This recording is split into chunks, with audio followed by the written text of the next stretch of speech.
Hey there, tonight I'm going to be making a video that I've wanted to make for a really long time, and that is the Try a Chapter tag.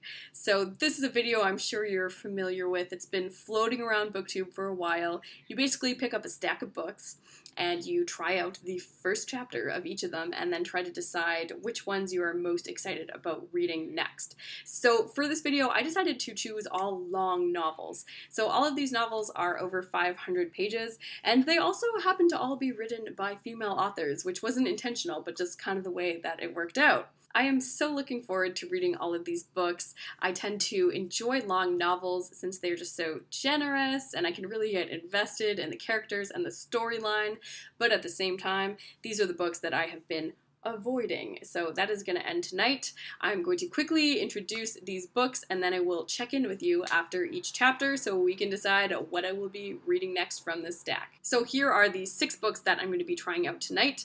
The first one is Americanah by Chimamanda Ngozi Adichie. This one's coming in at 588 pages, but I'm not too intimidated about the length for this one since her writing seems to really go down smoothly. She's a really lovely storyteller. I enjoyed her second novel a lot, Half of a Yellow Sun, and her first novel, Purple Hibiscus, was pretty good as well. So Chimamanda Ngozi Adichie has not let me down yet, so I'm hoping to enjoy this one as well. As far as I know, it is a book about a couple who moved from Nigeria to America, so I think it's got a bit of a love story and is also about the immigrant experience, so really hoping to like this one as well. Next up is The Man Who Loved Children by Christina Stead. This is the oldest novel, I think, of my pile of books. It is 529 pages, and Christina Stead is an Australian author. I don't know a ton about this book, except a lot of writers who I enjoy tend to mention liking this book, and I do know that it's about a dysfunctional family. I think it's set during the Great Depression in America, but I'm not too sure, but I have been quite intrigued by this, so I look forward to trying it out. The next book that I have is The Bone People by Keri Hulme.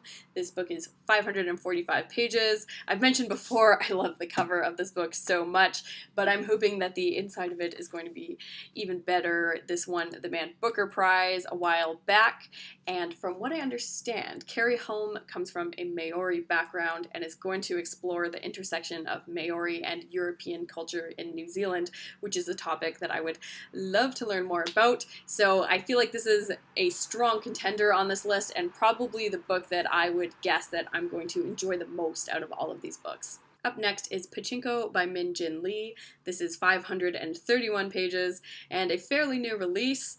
This is about a family that's moving from Japan to Korea and facing a lot of discrimination. So that's a topic that I don't know a lot about, so I'm intrigued about learning more, and I've heard a lot of positive things about this book from people who have read it. The last 2 books are definitely the longest, so I'll probably be the most biased against these books. But the first one is Barkskins by Proulx, another fairly new release. This one is 713 pages long, and it is about trees and the people who chop them down. So I've never read Proulx before, but I have been wanting to give her a chance, and I know that a good portion of this book is set in New France, so it's all about early colonization in Canada. So that's a topic that I'm certainly interested in, so let's see how this one goes from the beginning. Last up is The Luminaries by Eleanor Catton. This is a bit of a beast of a book. I'm going to hold this one with 2 hands. It is 821 pages long, and this is also a Man Booker Prize winner.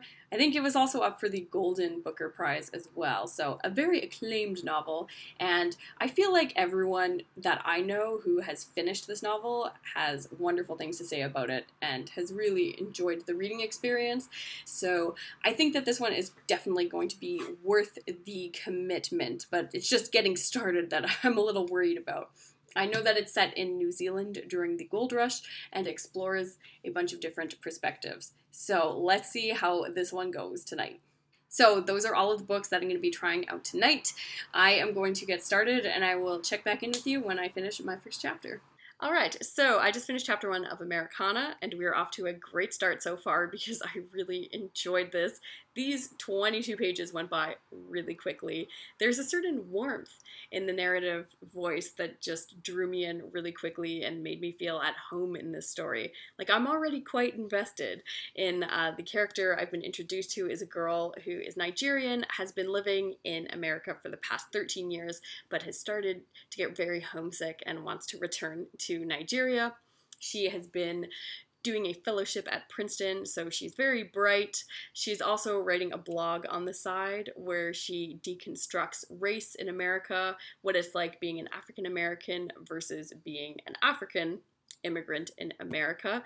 And she basically has these casual conversations with people in public transit and then reflects on it later on her blog. She puts together some great titles, such as "Not All Dreadlocked White American Guys Are Down," or "Badly Dressed White Mill Managers from Ohio Are Not Always What You Think." So there's already been some humor in this book.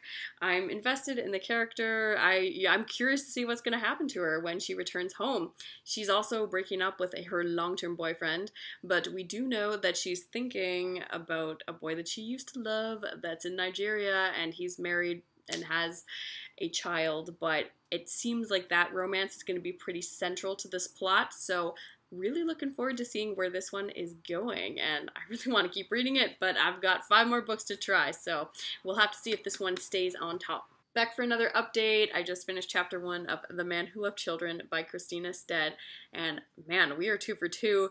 This is going to be an incredible novel. I have a good feeling about this one. First of all, it has an introduction by Doris Lessing, which is very promising, and I didn't read all of it, but I loved how she started it off talking about how every family lives in an evolving story told by all of its members inside a landscape of portentous events and characters. I love that this book is going to be exploring family dynamics through the perspectives of multiple members of the family. In this first chapter, we're introduced to the mother, Henny, and there were like 5 or 6 children running around. It seemed like her life is very hectic and chaotic. This mother is clearly unhappy with her life and the way that it turned out, so though she loves her children, she thinks to herself that her life would have been better had she never met any of them. So there's already a lot of tension in the air. She clearly has some resentment against her husband, who we haven't met yet, but she has described him as this moralizing man that wants to make himself this saint-like public figure. So there's going to be some tension there, but really what has stood out for me so far about this is just the writing. Like, this is quality. I've already learned a new word from the first few pages, which is really cool. The writing style is like kind of messy and chaotic, but I feel like that's really appropriate for the story of this family. The kids are running in and out. We're going through people's thoughts and their way of seeing the world. I loved this one passage. It was a description of the house and how each little detail in the house reminds her of one resentment or another that have built up over time. So she's talking about how the house is full of living cancers of insult, leprosies of disillusion, abscesses of grudge, gangrene of nevermore, Quinton fevers of divorce, and all the proliferating miseries, the running sores and thick scabs, for which, and not for its heavenly joys, the flesh of marriage is so heavily veiled and conventually interned. So I am loving descriptions like that. There are so many creative choices already made with the diction and the dialogue, so I have a feeling this is going to be such an incredible book. So again, another really strong chapter 1. Another one down, I just read chapter 1 of The Bone People, and this one had a bit of a slower start than the other 2 books. There is a cryptic prologue called The End at the Beginning. It's made up of some short vignettes where we're introduced to a few people, but there really isn't a lot of context as to what's going on. I'm imagining from the title, The End at the Beginning, that it will all make sense later on, but it just kind of gives you a little taste of the weirdness that this book is going to be offering. Even in the author's preface, she mentioned that this book was rejected for publication because it was just a little too strange and unconventional and not quite what they thought a novel should be, and there was one independent publisher willing to put this out, which is funny because then it went on to win all these prizes, including the Man Booker. So the book has done quite well for itself since. But I can definitely see that this is going to be an unconventional novel. There are some weird choices going on here with punctuation, and I'm loving the language in here. There's a glossary at the back that provides translations of Maori phrases. I'm trying to picture everything in my head with the New Zealand kind of accent, which is making things a bit more fun. The first character that we meet is this artist who lives in this reclusive tower, and she talks to herself a lot, and she seems to be a bit of an eccentric person, and then she stumbles into her library and finds this boy there. The boy cannot talk, can't explain why he's there, and she helps him take a sliver out of his foot, and it seems like they're bonding already. So I imagine they're going to form some kind of connection, but I don't know exactly where the story is going. This one isn't as immediately captivating as the previous two books that I read were. I think it's going to take some time to adjust to the unconventional writing style and the rhythm of the prose, but I think once I do get used to it, this is going to be a very original read, and I think it's going to be a really cool story. So this one isn't my favorite as of right now, but I have a feeling that this one has a lot of potential to become great once I get more immersed into the story. Hello again, I'm reporting back after having finished the first two chapters of Pachinko. This is very lovely and calm. It's not much of a gripping opening. You get the sense that these first few chapters are just laying out the groundwork for where the story is going, just introducing us to this family that runs a boarding house. We're still in Korea. They haven't left to Japan, but starting to get into the colonization of Korea. The family seems quite pleasant. They don't have a lot of money, but they work really hard. They seem to have good morals, and they want to raise their son right and run this good boarding house. So they all seem very nice. A lot of the family sagas that I like to read are about these cursed families that are very dysfunctional and full of people that have these reoccurring fatal flaws. And I can kind of see that this book is not going to be going in that direction, which, you know, is okay. But from the first line of this book, it says, "History has failed us, but no matter." So it seems to be like this book is like making it more like history and the things that happened in the world are what brought about the unfortunate happenings to this family, not necessarily the people in the family themselves. So I'm not sure how I'm going to get on with this one. It seems okay so far, but nothing has really grabbed me that I feel like a burning desire to continue reading this, but it has been perfectly fine and mellow.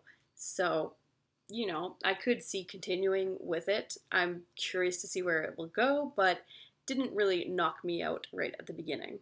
Hey there, it is now past 1 in the morning, so I have given up on contacts, but I have not given up on trying all of these chapters. I just spent the last 15 minutes power eating some cheese curds and gulping down some Pepsi, so I feel ready to go for my next round, and I will report back to you after I attempt to begin these two monstrous books. So I just finished the first two chapters of Barkskins by Proulx. This was the book that I was kind of looking forward to the least. Kind of expected this one to be a bit long-winded and dry, but I gotta say, I am pretty into this one so far. I think it's going to be structured like Pachinko, where we go back in the past and kind of move forward with time.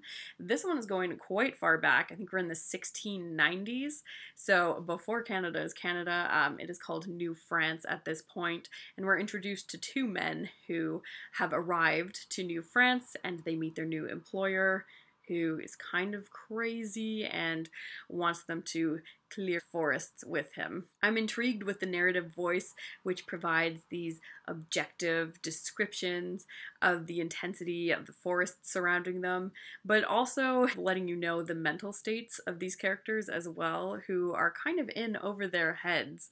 They didn't really know what they were signing up for in certain cases, and everything about the New World is, of course, very overwhelming and scary, right? They've never seen trees that are as large. They don't know about the climate or the terrible insects. Even the supernatural creatures that they hear howling into the night are pretty scary. I think part of the reason I'm loving this so far is that I'm fascinated with this period in time, these early colonial years. I used to think Canadian history was so boring, but now I think it's quite fascinating how the French had to make partnerships and in some cases rivalries with the different First Nations groups.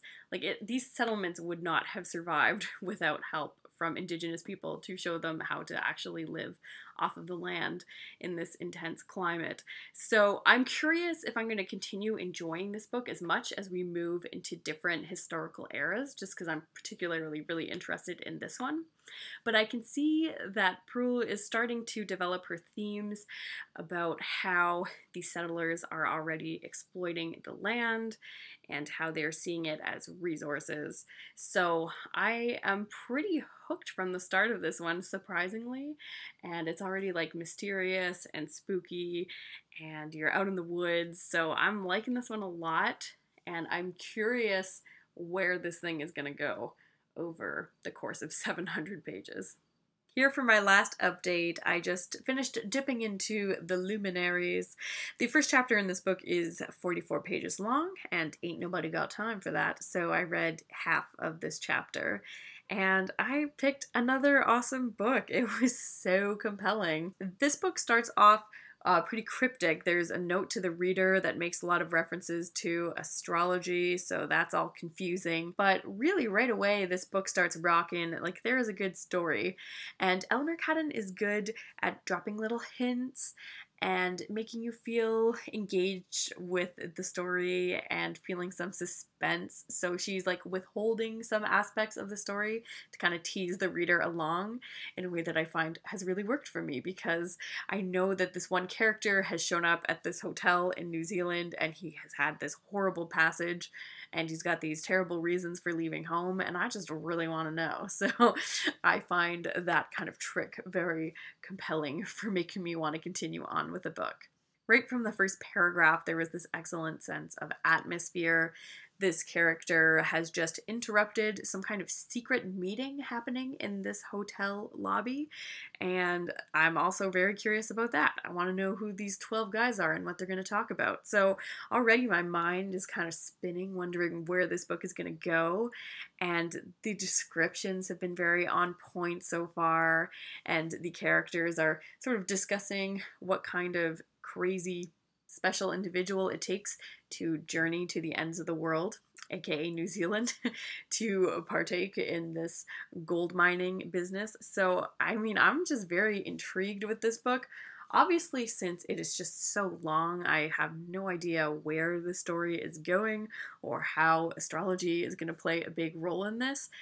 But just on like a pure plot level, like I just want to know what happened to these people and what's going on. So this was like a really gripping first 20 pages. I don't know if you can hear, but it is now pouring rain. It is 3 in the morning and I have officially started reading 6 books, all of which I did enjoy to a certain extent. Now, since it is quite late into the night, I don't think I'm going to be starting any of them tonight, and I'm not sure that I'm thinking clearly, so I don't really know how to put these books in order, how to judge them accurately, which one I'm going to be starting tomorrow. But I will try to put them into least compelled to read next to most compelled to read next. Does that make sense? So starting at the bottom of the list is Pachinko by Min Jin Lee.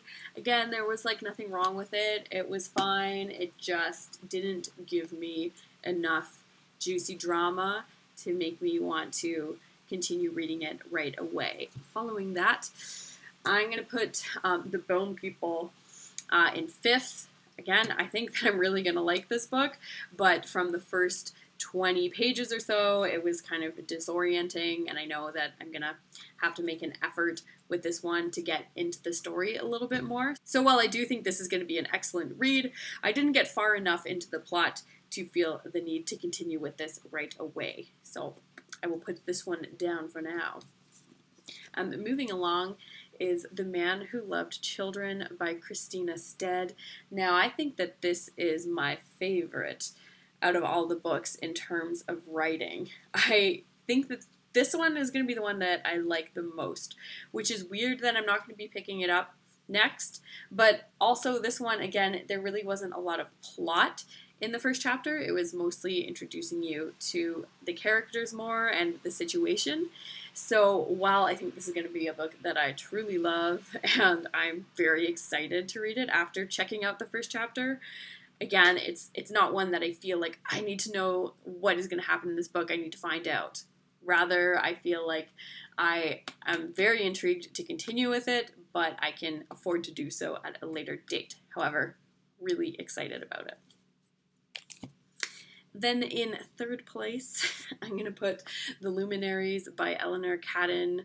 Like I mentioned, this is very intriguing. It has a beginning that makes me ask a lot of questions and I want to know what's happening, but also this book is just a big commitment. So while I do want to keep reading, I'm not sure that I'm ready to go through this whole experience. I don't know, I might be. I'm not sure that I want to put this one down, but I also can't read a bunch of books all at once, so this is slotted for third for now, but we'll see. If it's like a few days later and I'm still thinking about this a lot, I will pick it up. Then in second place, I'm going to put Americanah by Chimamanda and Ngozi Adichie. This was just lovely, and I just enjoyed myself the most reading this book. This one felt the most comfortable to me, and I felt the most attached to the characters in this book so far. So I really want to continue reading this one, but it did just end up losing. So shockingly, the book that I thought that I would like the least is the book that I feel the most compelled to continue with. Who knew? Barkskins. Maybe it's just me being crazy at 3 in the morning, but there was just something so enchanting about this book, and that took you into the heart of the forest in New France, and I just really want to know what's going to happen to these two men that have moved over into this colony. So I think this is going to be the one that I'm going to continue on with next. I'm just really compelled with how this book started. So this is also one I feel like I can opt out of the quickest too. Like if it doesn't continue to live up to my expectation, this is a book that's like written in a bunch of different parts. So this is a book I can imagine, like I could read part 1 and then, maybe read a little bit of another book, continue on with part 2. So that might be a way that I break this one up. But really, I was just so impressed with the opening of this book, and I'm just really looking forward to finding out what's going to happen, because shit is going to go down. So this is probably going to be the book that I continue with. So we'll see if I live to regret that, but Barkskins by Proulx. Man. So that is it for my first ever try a chapter tag. I have to say that this was a lot of fun to do, but at the same time it's really frustrating, because when you just read a bunch of good books, you want to finish them all. And then when you choose a bunch of really long books, you know that it's just not possible to read them all at once or to read them quickly. So that's kind of a bummer, but at the same time, now I'm really excited about a fantastic stack of books. So please let me know in the comments down below if you've read any of these books or have heard anything about them. Continue to keep me amped up about reading them. Thank you so much for watching this delirious vlog style video, and I will see you again later.